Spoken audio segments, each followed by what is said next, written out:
isulat na ako tigaw kami, tutuloy ka pa ng kay-kaysan ka na kami.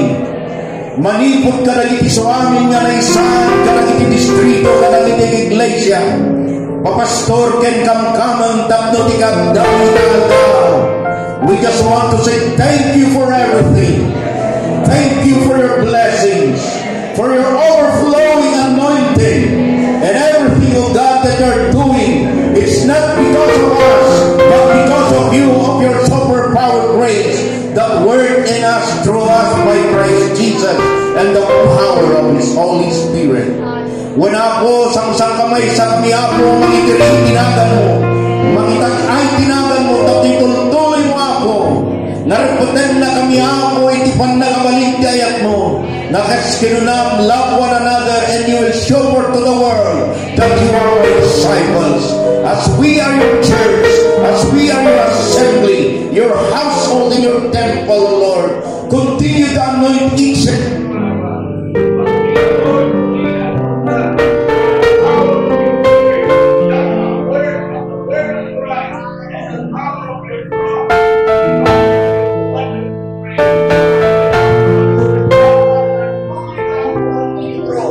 manipod ako kanagiti leaders data kami amin kat tinagan mo ti may daydayaw, tinagan mo ti may tantano, itinagtitinaan ti Assemblia, the Pentecostal Free Will Baptist Church.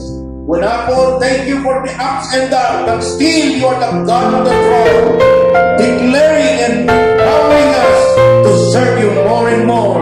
Not what we can do, but what you can do to us as we obey your word.